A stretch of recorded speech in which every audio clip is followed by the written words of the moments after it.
கடந்த 2 தினங்களுக்கு முன்பு அண்ணன் செந்தமிழன் சீமான் அவர்கள் இங்கு தென் மாவட்டத்திற்கு வந்து கள்ளுக்கான தடையை நீக்க வேண்டும், கள்ளுக்கடை திறக்க வேண்டும் என்று தனது கட்சியின் சார்பாக போராட்டத்தை மரம் ஏறி பனை ஏறி போராட்டம் நடத்தியிருந்தார்கள்.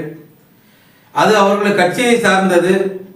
ஆனால் அந்த போராட்டமானது இப்போது தமிழகத்தில் நம்முடைய நாடார் சமுதாய தலைவர்களோடு சாடார் சமுதாய மக்களோடு ஒருவரை ஒருவர் தாக்கி பேசுகின்ற அளவிற்கு அந்த போராட்டம் நமக்குள்ளே ஒரு காழ்ப்புணர்ச்சியை, ஒரு விரோதமான ஒரு செயல்பாட்டை, ஒரு எதிரியை பார்ப்பது போல பார்க்கின்ற ஒரு செயல்பாட்டை நமக்குள்ளேயே அது ஏற்படுத்தியிருக்கு. இது உண்மையிலேயே ஒரு மோசமான ஒரு பார்வை என்று தான் நான் சொல்வேன். அவர் நடத்தியது அவர் கட்சி சார்பாக அவர் கள்ளுக்கடை வேண்டும் என்று போராட்டம் நடத்தியிருக்கிறார். அதற்கு பதில் சொல்வதற்கு எல்லாருக்கும் உரிமை இருக்கு. நான் கூட இன்றைய தினத்தில் கள்ளுக்கடை திறக்க வேண்டாம் என்று ஒரு அறிக்கையை கொடுத்திருக்கிறேன். ஏனென்று சொன்னால் கிட்டத்தட்ட கள்ளுக்கடை நிப்பாட்டி 38 ஆண்டுகளுக்கு மேலாகிறது.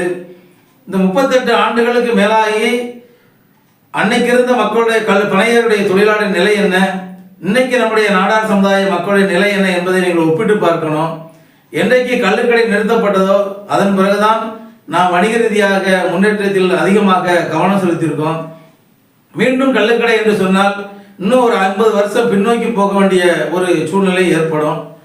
இன்னைக்கு அண்ணன் செந்தமிழன் சீமான் அவர்கள் நடத்திய அந்த போராட்டத்திலே நீங்கள் பார்த்து கொள்ளலாம். அதுதான் உதாரணமாக நான் சொல்ல ஆசைப்படுகின்றேன். அந்த போராட்டத்தில் பார்த்தீங்கன்னா கிட்டத்தட்ட ஒரு 1000 பேர் கலந்து கொண்டு இருப்பார்கள், இல்லது ஒரு 500 பேர் கலந்து கொண்டு இருப்பார்கள். ஆனால் அத்தனை பேருமே மேலாடை அணிந்து ஆடம்பரமாக ஆடை அணிந்து அந்த போராட்டத்திலே கலந்து கொண்டார்கள். அண்ணன் சீமான் உட்பட பனை ஏறுகின்ற போது மேலாடை அணிந்து தான் ஏறினார்கள். ஆனால் உண்மையான பனை தொழிலாளி பாருங்க, அற நிவாரணமாக மேலாடை இல்லாமல் 1000 பேருக்கு ஆடை அணிந்து இருக்கக்கூடிய அந்த இடத்துல வந்து ஒரு பனை தொழிலாளி வந்து மேலாடை இல்லாமல் போஸ் கொடுத்துட்டு இருக்காங்க போது இது நம்முடைய சமுதாயத்திற்கு நான் எப்படி பார்ப்பது என்று எனக்கு தெரியல. இதே நிலைதான் கிட்டத்தட்ட ஒரு 40 ஆண்டுகளுக்கு முன் நடந்தது. அன்னைக்கு பனையேறுகிறவர்கள் எல்லாருமே நம்மளோட வரக்கூடிய கள்ளு குடிக்க வேண்டாம், முதலாளி வராங்க கள்ளு குடிக்க, அந்த முதலாளி வராங்க கள்ளு குடிக்கன்னு சொன்ன காலங்கள் உண்டு. ஆனால் பனையேறை அந்த கல்லிறக்கிறதுக்கு தடை விதித்த பிறகு யாரெல்லாம் பனையேறினாங்களோ அவங்கெல்லாம் அன்னைக்கு தொழில் ரீதியாக முன்னேறி, யார் நாம யாரை பார்த்து முதலாளின்னு சொன்னோமோ அவங்களாம் இன்னைக்கு நம்ம பார்த்து முதலாளின்னு சொல்லுகிற அளவிற்கு நாம் இன்றைக்கு வணிகத்தில் மிகப்பெரிய ஒரு உச்சத்தை அடைந்து கொண்டு இருக்கோம். இந்த நேரத்தில் அவர் நடத்தியது அவர் அரசியலுக்காக நடத்தப்பட்ட அந்த போராட்டம். இதற்காக நம்முடைய சமுதாய தலைவர்கள் ஒருவர் ஒற்றுமையாக இருக்க வேண்டுமே தவிர நாம் ஒருவர் சண்டையிட்டுக் கொள்ளக்கூடாது. இது வந்து உண்மையிலே நம்ம சமுதாயத்துக்கு மிகப்பெரிய பின்னடைவு தான். என்ன காரணம் அப்படின்னா எல்லா அரசியல் கட்சிகளும் பார்ப்பாங்க, அந்த நாடார்கள் இந்த மாதிரி அவங்களுக்குள்ளே அடிப்படை சண்டை போட்டுட்டு இருக்காங்க, இவங்களுக்கு எப்படி ஒரு இடத்தை ஒதுக்கி கொடுப்பது என்றெல்லாம் இன்னைக்கு யோசிப்பாங்க. இப்படிப்பட்ட ஒரு சூழ்நிலை இருக்குன்னா அரசியல் ரீதியாக நமக்கு மிகப்பெரிய இது ஒரு பாதிப்பு என்று தான் நான் அதை வந்து சொல்லுவேன். ஆனால் தயவுசெய்து இப்படிப்பட்ட வார்த்தை பொருளை நிறுத்திக் கொள்ளுங்கள். இது வந்து சமுதாயத்துக்கு நல்லதல்ல. மீண்டும் மீண்டும் சொல்லிக் கொள்கிறேன், எல்லா தலைவர்களுமே சமுதாயத்திற்காக உழைத்தவர்கள் தான். அதனால தான் அவர்களை இன்னைக்கு தலைமையாக நம்ம ஏற்றிருக்கோம். அதே மாதிரி நான் அன்பு அண்ணாச்சி எர்ணாவூர் நாராயணன் அவர்களை பற்றி சொல்ல வேண்டும் என்று சொன்னால் ஒரு மிகச்சிறந்த ஆளுமை படைத்த ஒரு மனிதர். ஒரு காலத்தில் அவர் இல்லைன்னா இன்னைக்கு சென்னையில் வந்து நிறைய நாடார்கள் வந்து மிகப்பெரிய வணிகத்தில் எட்டிருக்க முடியாது.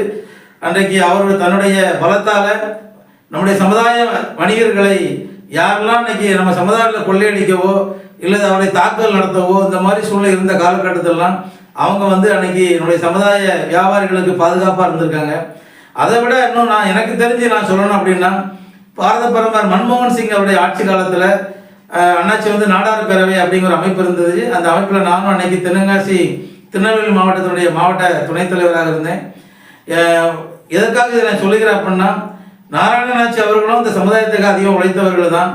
மன்மோகன் சிங் அவர்கள் பாரத பிரதமராக இருந்த காலகட்டத்தில் இங்கேருந்து இலங்கையில் வந்து கல்லை எப்படி டின்னில் அடைக்காங்க, எப்படி பதப்படுத்தாங்க என்பதெல்லாம் ஆராய்ந்து அங்கேருந்து வாங்கிட்டு வந்து அதை பாரத பிரதமர் போய் காட்டி இந்த மாதிரிலாம் இருக்குது, எங்களுக்கு இந்த மாதிரி எங்களுடைய வாழ்வாதார குடும்பங்கள்லாம் அண்ணாச்சி வந்து அன்னைக்கு கள்ளுக்கடை திறக்க வேண்டும் என்றெல்லாம் அன்னைக்கு மிகப்பெரிய முயற்சி எடுத்தாங்க.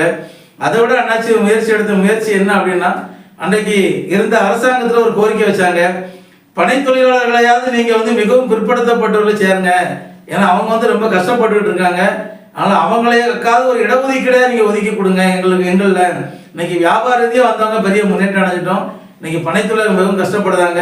அவங்களுடைய பிள்ளைகள் படிப்பதற்கு ஒரு இடஒதுக்கீடையாவது நீங்கள் தர வேண்டுமெல்லாம் அன்னைக்கு நாராயணாச்சி அவங்க வந்து கோரிக்கைலாம் அரசாங்கத்துக்கு வச்சாங்க. இப்படி சமுதாயத்திற்காக அதிகமாக உழைத்த ஒரு தலைவர். அதே மாதிரி அண்ணன் முத்துரமேசை பார்த்த விட இன்னைக்கு இருக்க தலைமுறை அண்ணன் முத்துரமேச அவர்களோடு நிறைய இளைஞர்கள் இருக்காங்க. அதே மாதிரி அவர் சொல்ல கேட்கக்கூடிய இளைஞர்கள் இருக்காங்க. சமுதாயத்திற்காக ஒன்றாக கூடக்கூடிய ஒரு இளைஞர்கள்லாம் நிறைய இருக்காங்க. சமீபத்தில் கூட நாடார் ஒற்றுமை திருவிழா என்று ஒன்று நடத்தினாங்க. நான் கூட அந்த நிகழ்ச்சியில் கலந்து கொண்டு கல்லுக்கடையை மட்டும் வேண்டாம்னு சொல்லுங்க மற்ற எல்லாத்துக்கும் நாங்கள் ஆதரவு தெரிவிக்கணும்னு சொல்லிட்டு வந்தேன். இதே மாதிரி ஒவ்வொரு தலைவர்களுமே அவர்களுக்கான எண்ணங்கள் எப்படி இந்த சமுதாயத்துக்கு என்ன செய்யலாம், எப்படி செய்யலாம், இந்த சமுதாய முன்னேற்றத்தை எப்படி கொண்டு போகலாம் அப்படிங்கிற சிந்தனை எல்லா தலைவர்கள்ட்டையுமே இருக்கு. எல்லாருமே சமுதாயத்தை பின்னோக்கி கொண்டு போறதுக்காக அமைப்புகள் தொடங்கலை. எல்லாருமே சமுதாயத்தில் முன்னோக்கி கொண்டு போகணும், சமுதாய மக்களை நல்வழிப்படுத்தணும் அப்படிங்கிறதுக்காக தான் அமைப்புகளை தொடங்கி வழிநடத்திக்கிட்டு இருக்கோம். அதே மாதிரி நம்முடைய சமுதாயம் என்றைக்கு நம்ம வந்து ஒற்றுமையாக இருக்கணும். ஒருத்தருக்கு ஒருத்தர் ஒவ்வொரு தலைவர் ஒவ்வொரு அமைப்பு இன்னொரு அமைப்போட சண்டை போட்டுக்கிட்டு இருக்கக்கூடாது. ஏன்னா இன்னைக்கு மற்ற சமுதாயங்கள் அப்படி இல்லை. ஏதாவது ஒரு அமைப்பு ஒரு போராட்டத்தை நடத்தினாலோ இல்லை ஒரு ஆர்ப்பாட்டம் நடத்தினாலோ அந்த சமுதாய அமைப்புகள் சமுதாயமாக அங்கே கலந்துக்கிறாங்களுடைய நான் அந்த அமைப்பில் இருக்கேன் நான் அந்த அமைப்பில் இருக்கேன் அப்படிங்கிற ஒரு பிரிவினைகள் இல்லாமல் இருக்கிறனால தான் மற்ற சமுதாயங்கள்லாம் இன்னைக்கு வந்து அரசியல் ரீதியாக மதிக்கப்பட்டு அரசியல் அவங்களுக்கு உரிய அங்கீகாரம் கிடைச்சிருக்கு.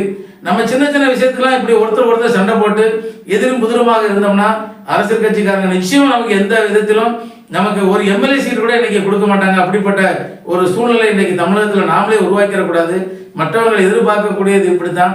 இதே மாதிரிதான் ஒரு காலத்தில் இந்து கிறிஸ்துவ ஏதோ மீனவர்களுக்கும் அங்குள்ள இந்துக்களுக்கும் நடந்த சண்டை வந்து இன்னைக்கு வந்து இந்து கிறிஸ்தவ ஒரு மிகப்பெரிய ஒரு பிரிவினையை இன்னைக்கு உருவாக்கி நம்முடைய சமுதாயத்துக்குள்ள எவ்வளவு பெரிய பிளவுகள்லாம் இருக்குங்கிறது எல்லாத்துக்கும் தெரியும்.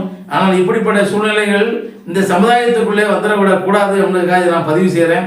அதனால கல்வி இறக்குவது என்பது நம்ம சமுதாயத்திற்கு வேண்டாத ஒரு விஷயம்தான். இன்னைக்கு பனை எடுத்துக்கிட்டோம்னா இன்னைக்கு பனை சார்ந்த எத்தனையோ விஷயங்கள் இருக்கு. அரசாங்கம் நம்ம இன்னைக்கு எவ்வளோ கோரிக்கைகள் வைக்கலாம். இன்னைக்கு காலை உணவு திட்டம் இருக்கு, எத்தனையோ திட்டங்கள் வச்சிருக்காங்க. எல்லாத்துலேயுமே இன்னைக்கு வந்து பனங்கிழங்கு இன்னைக்கு பவுடர் ஆக்கி அரசாங்கம் கொள்முதல் பண்ணி இந்த மாதிரி உணவுப் பொருளை கொடுக்கணும்னு சொல்லலாம், பதப்படுத்துங்கன்னு சொல்லலாம்.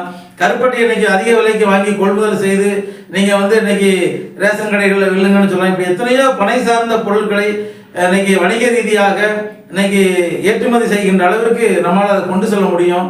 அதனால வெறும் கல்லுக்காக நம்ம சமுதாயத்தை நமக்குள்ள ஒரு பிளவை ஏற்படுத்திடாதீங்க. கல் என்பது ஒரு இன்னைக்கு போதைப் பொருள் இல்லையா அப்படின்லாம் இன்னைக்கு நிறைய பேர் விவாதம் பண்ணிக்கிட்டு இருக்கீங்க.